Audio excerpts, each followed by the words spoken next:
안녕하세요. 오늘은 많은 분들이 관심을 갖고 있는 이재명 대통령 부동산 대토론회 내용을 함께 살펴보겠습니다. 뉴스에서는 공급 확대, 세금, 대출 같은 키워드만 짧게 보도됐지만 많은 분들이 가장 궁금한 것은 이것일 겁니다. 그래서 앞으로 집값은 어떻게 되는 걸까? 그리고 지금 집을 사야 할까? 조금 더 기다려야 할까?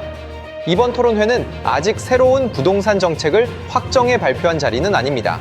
하지만 앞으로 정부가 어떤 방향으로 정책을 추진할지 보여주는 중요한 자리였기 때문에 시장에 관심이 집중됐습니다. 오늘 영상에서는 단순히 뉴스를 읽어드리는 것이 아니라 왜 이번 토론회가 열렸는지, 대통령이 강조한 핵심 내용은 무엇인지, 집값에는 어떤 영향을 줄 수 있는지, 그리고 무주택자와 1주택자, 다주택자는 어떻게 준비하는 것이 좋을지까지 차근차근 살펴보겠습니다. 영상 마지막에는 앞으로 반드시 체크해야 할 일정도 알려드리니 끝까지 시청해 보시기 바랍니다. 그럼 시작하겠습니다. 왜 갑자기 부동산 대토론회를 열었나? 먼저 이번 토론회가 열린 이유부터 알아보겠습니다. 최근 수도권을 중심으로 집값이 다시 상승세를 보이면서 시장의 불안감이 커졌습니다. 무주택자는 더 오르기 전에 사야 하는 것 아니냐는 불안감을 느끼고, 기존 주택 보유자들도 앞으로 세금과 대출 규제가 어떻게 바뀔지 관심이 높아졌습니다. 이런 상황에서 정부는 전문가와 시장 관계자들의 의견을 듣고 앞으로의 정책 방향을 논의하기 위해 이번 대토론회를 개최했습니다. 즉, 이번 토론회는 새로운 정책을 발표하는 자리가 아니라 향후 정책의 방향을 점검하고 의견을 수렴하는 성격이 강했다고 볼 수 있습니다. 대통령 핵심 발언 5가지. 첫 번째는 실수요자 중심의 시장을 만들겠다는 점입니다. 실제로 집이 필요한 사람들은 보호하고 투기 목적의 거래는 억제하겠다는 방향이 다시 한번 강조됐습니다. 두 번째는 주택 공급 확대의 필요성입니다. 정부는 안정적인 공급이 집값 안정을 위해 중요하다는 점을 언급했습니다. 다만 공급 확대의 방식과 속도는 앞으로 추가 논의가 필요합니다. 세 번째는 세금 정책에 대한 논의입니다. 보유세와 거래세 등 세제 개편 가능성이 언급됐지만 구체적인 변경안이 확정된 것은 아닙니다. 앞으로 정부의 공식 발표를 확인할 필요가 있습니다. 네 번째는 금융과 대출 문제입니다. 실수요자의 자금 부담을 줄이면서도 과도한 투기 수요는 관리해야 한다는 의견이 제시됐습니다.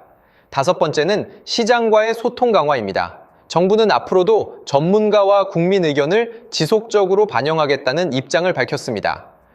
이번 토론회가 집값에 미칠 영향, 그렇다면 집값은 어떻게 될까요? 많은 분들이 가장 궁금한 부분입니다. 하지만 이번 토론회만으로 집값이 바로 오르거나 내린다고 단정하기는 어렵습니다. 현재는 정책 방향을 논의하는 단계이기 때문입니다.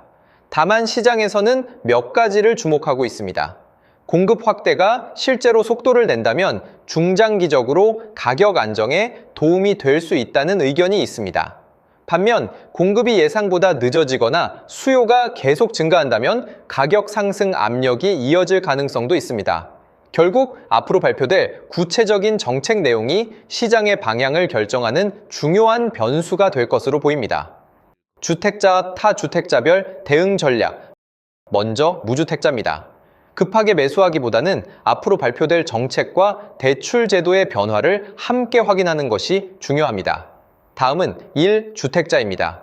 실거주 목적이라면 단기 뉴스에 흔들리기보다 보유 계획과 세금 변화를 꾸준히 확인하는 것이 필요합니다. 다주택자의 경우에는 앞으로 세제와 규제 변화가 있을 가능성을 고려해 정부 발표를 계속 살펴볼 필요가 있습니다. 가장 중요한 것은 아직 확정되지 않은 내용을 사실처럼 받아들이기보다 공식 발표를 기준으로 판단하는 것입니다. 결론 및 앞으로 체크해야 할 일정, 오늘 내용을 정리해 보겠습니다. 이번 부동산 대토론회는 새로운 정책을 발표한 자리가 아니라 앞으로의 정책 방향을 논의한 자리였습니다. 실수요자 보호, 주택 공급 확대, 세제와 금융정책 등이 주요 의제로 다뤄졌지만 구체적인 제도는 아직 확정되지 않았습니다. 따라서 앞으로 정부가 발표할 후속 대책과 세부 정책을 확인하는 것이 무엇보다 중요합니다. 부동산 시장은 하나의 뉴스만으로 움직이지 않습니다. 정책, 금리, 공급, 경기 등 여러 요소가 함께 영향을 미칩니다. 그래서 단편적인 기사보다 큰 흐름을 보는 것이 중요합니다. 여러분은 이번 부동산 대토론회에서 가장 주목한 내용이 무엇인가요? 공급 확대가 가장 중요하다고 생각하시나요? 아니면 세금과 대출 정책이 더 중요하다고 보시나요? 댓글로 여러분의 의견을 남겨주시면 함께 이야기 나눠보겠습니다. 영상이 도움이 되셨다면 좋아요와 구독 부탁드립니다. 감사합니다.